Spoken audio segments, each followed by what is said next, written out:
ቶፕ 3 የሞት ምክንያቶች ውስጥ ነው። ስትሮክ፣ ደም ግፊት ነበረው። ደም ግፊትና ስኳር ብዙም ተዘናግቼበታለሁ። ኮሜዲያን ፍልፍሉ በጠና ታሞ ሆስፒታል ገባ። ይህንንም ተከትሎ ባለቤቱ ልብ የሚነካ መልእክት አስተላለፈች። የዚህን ዝርዝር መረጃ ወደ እናንተ ውድ ቤተሰቦቻችን የምናደርስ ይሆናል። ሰላም ጤና ይስጥልኝ ውድ ቤተሰቦቻችን፣ ይህ ውስጥ አዋቂ ቻናላችን ነው። በዚህ ቻናላችን ከላይ የሚታየውን ሳይሆን ውስጡን የሚካሄዱ እውነታዎችን፣ መረጃዎችንና እንዲሁም ትምህርቶችን የምናቀርብበት ቻናላችን ነው። እውነትን ከምንጩ መረዳት ከፈለጋችሁ ትክክለኛ ቦታ ላይ ናችሁ። እኛ ጋር መረጃ ሳይሆን እውነት አለ። ስለዚህ ቪዲዮ ላይክ በማድረግ ጀምሩ። ሼር፣ ሰብስክራይብ በማድረግም የዘወትር ቤተሰብ ሁኑ። እንዲሁም የለቀቅናቸው ቪዲዮዎች በቀጥታ እንዲደርሳችሁ የደወል ምልክቷን በመጫን አብራችሁን እስከ ፍጻሜው ዝለቁ። በኢትዮጵያ የኪነ ጥበብ ስራ ታሪክ አይረሴ አሻራ ካኖሩ ሰዎች አንዱ የሆነው ኮሜዲያን ፍልፍሉ በጠና ታሟል። በዚህም የሕክምና እርዳታ ሊደረግለት ሆስፒታል ገብቷል። በድንገተኛ ህመሙ የተደናገጡት ጓደኞቹ ዘመኑን ሙሉ በሳቅ የኖረው ፍልፍሉ ተሽሎት እንደሚመጣ ያላቸውን ተስፋ በመግለጽ በተሎ እንዲሻለው ተመኝተዋል። ባለቤቱ ባሏ ወደ ቀድሞ ጤናው ተመልሶ ወደ ቤቱና ወደ ልጆቹ እንዲገባና ወደ ሞቀ ቤቱ እንዲመለስ በእንባ ፈጣሪዋን ተማጽናለች።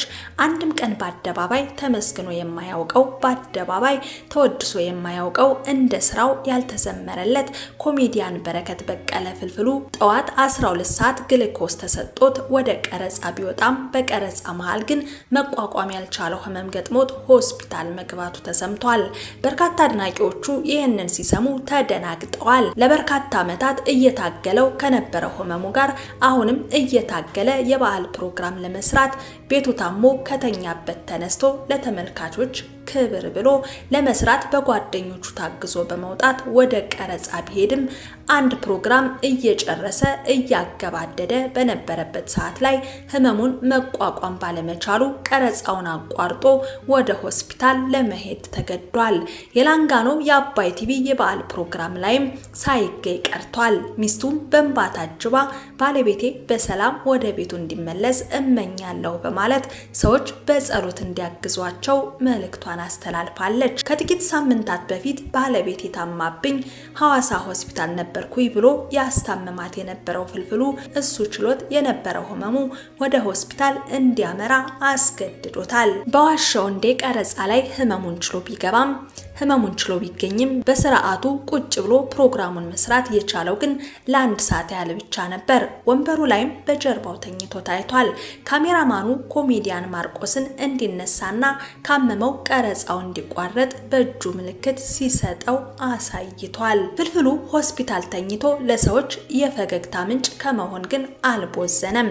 ተጨንቀው የከበቡትን ጓደኞቹን አይዟችሁ በግፊትም ቢሆን እነሳለሁ እያለ አልጋ ላይ በቅርቡ እንደሚነሳ ሲነግራቸውና ሲያስቃቸውም ነበር። በርካቶች ታዲያ በዚህ ልክ አሞት ግሉኮስ አስወስዶ ወደ ቀረጻ ማምጣት ራስ ወዳድነት ነው፣ ምንም ነገር ቅድሚያ ከራስ በላይ አይበልጥም፣ እሱ ሲኖር ነው ሁሉም ነገር የሚኖረው፣ አባይ ቲቪ ይህንን ማድረግ አልነበረበትም፣ ለጤናው ቅድሚያ መስጠት ነበረበት በማለት ቅሬታቸውን አቅርበዋል። ፍልፍሉ ግን እንዲህ በቀላሉ የሚሰማ አይደለም። ምክንያቱም ሙያውን ይወዳል፣ አድናቂዎቹን ተመልካቾቹን ያከብራልና ይህንን ሲባል እምቢ ነበር ያለው።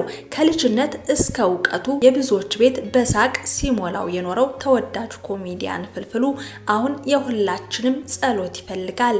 የአባይ ቲቪ የፋሲካ በዓል ልዩ ዝግጅት በላንጋኖ ዳርቻ ሲቀርብ በመሃል የቀረጻው አንድ ድምቀት የሆነ አድባር የሆነ ሰው ጎሎ ነበር የታየው። ያጎደለው ሰው ፍልፍሉ ነበር። እንደ ሌሎች ሰዎች ቢጎድል ከምንም የማይቆጠር ወይም ዛሬ የለም ተብሎ የሚታለፍ ሰው አይደለምና ተመልካቾች እሱ ጎሎ ሲያዩ ምን ነካው ብለውም ነበር። እናም በላንጋኖ የተሰበሰቡት የአባይ ቲቪ ፕሮግራም አቅራቢዎች ለተመልካቾች ያልታሰበና አሳዛኝ ድንገተኛ ህመም ፍልፍሉ እንደገጠመው ተናገሩ።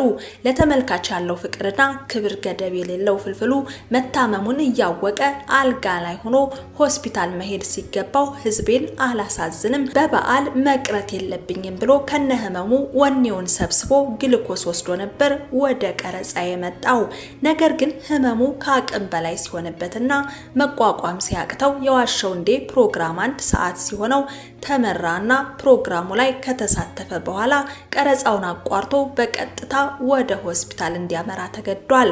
ፍልፍሉ ማለት ይሄ ነው። ታሞ ተይዞም ለሰዎች የሳቅ ምንጭ ከመሆን አይቦዝንም። ስለ ፍልፍሉ የተጻፈ ስለ ስራዎቹ አንድም ነገር በማህበራዊ ሚዲያ ገጽ አልተጻፈም፣ አልተባለም፣ አልተነገረም። ከዛ በተጨማሪ ከዘመን ተሻጋሪ ስራዎቹ ለ10 ዓመታት በቆየው ሙያው በይፋዊ ምስጋና ወይም ሽልማት አልተበረከተለትም፣ አልተቸረውም። ህይወቱን በሙሉ በኢትዮጵያ ኮሜዲ የሰጠ ከኢትዮጵያ ቁጥር 1 ከሚባሉ ኮሜዲያኖች ዋነኛው ነው። ነገር ግን ሲከበር ሲወደስ ተመልክተነው አናውቅም። ፍልፍሉ ማለት እውነተኛ የህይወት ዘመን ኮሜዲያን ወይም ላይፍ ታይም ኮሜዲያን ነው። የስራ ባልደረቦቹ በእንባ ታጅበው እንደመሰከሩለት ሆስፒታል ውስጥ ሕክምና እየተደረገለትና በስትሬቸር ላይ ሆኖ እንኳን ቀልዱን አልተወም። ሆነው ይህ የዋህ የጥበብ ሰው ሲጎድል በፋሲካው በዓል ድምቀት ለነሱም ሆነ ለተመልካቾች ፈዞ ባዶ ሆኖ ታይቷል። የኢትዮጵያ ህዝብ ጸሎት ትልቅ አቅም አለውና ሁላችንም በያለንበት እምነት በጸሎት ምሕረቱን እንዲልክለት በተሎ አገግሞ ወደሚወደው መድረክ ወደ ሳቁና ጨዋታው እንዲመለስልን በአንድ ልብ እንጸልይለት የሚል ጥሪ ቀርቧል። ሰዎች አይደለም ከባድ ህመም ውስጥ ሆነው ምቾት እንኳን ካልተሰማቸው ከስራና ከስክሪን በሚቀሩበትና ቀረጻ በሚያራዝሙበት ከተመልካቾች በላይ ለራሳቸው ቅድሚያ በሚሰጡበት ሰዓት ፍልፍሉ ግን ከሳምንት የሚጠብቁትን አድናቂዎቹንና ተመልካቾቹን ላለማስከፋት በዛ ላይ በዓል በመሆኑ ተመልካቾቹን በማክበር በቀልዱ ቤታቸውን ለማሞቅና ለማድመቅ ተገኝቶ ነበር። ነገር ግን በጓደኞቹ ታግዞ ግሉኮስ ወስዶ ነበር ለቀረጻው የሄደው። በሚያስታውቅ ሁኔታም ከወትሮ በተለየ መኝታን አብስቶ አንዴ ቀና ሲል አንዴ ሲደገፍ ህመሙን ለመታገል ሲሞክር በግልጽ ታይቷል። ተወዳጁ ፍልፍሉ ስትሮክ እንዳመመው ገልጾ መቀመጥና መቆምም እንደማይችል ተናግሯል። በአሁኑ ወቅት በሕክምና ላይ የሚገኘውን የተወዳጁ ኮሜዲያን በረከት በውቁ ስሙ ፍልፍሉ በድንገት በገጠመው የስትሮክ ህመም ምክንያት በአሁኑ ወቅት የሕክምና ክትትል እያደረገ ይገኛል። ምንም እንኳን መቆምና መራመድ ባይችልም አሁንም ድረስ በቃላት ፍጥነቱና በቀልዶቹ ዙሪያው ያሉትን ሰዎች እያዝናናም ታይቷል ይላል። ከዚህ በታች በረከት ወይም ፍልፍሉ በቃለ መጠይቅ ወቅት የተናገራቸውን ቃላት በነጥብ ዘርዝረውም ቀርበዋል። እንግዲህ ውድ ቤተሰቦቻችን ፍልፍሉ ለኢትዮጵያ ሕዝብ የሳቅ ምንጭ ብቻ አይደለም፣ ለሚስቱ የፍቅር መከታ፣ ለልጆቹ የርህራሄ ጥላ፣ ለጓደኞቹ ደግሞ ህይወታቸውን የሚያጣፍጥ ትልቅ ቃናቸው ነው። ይህ የሳቅ ምንጭ ቶሎ አገግሞ ወደ መድረኩና ወደ ቤቱ ይመለስ ዘንድ የሁላችንም የልብ ጸሎት ነው። እናንተም በጸሎት አስቡን። ለዛሬ አበቃው። ቸር ያገናኘን።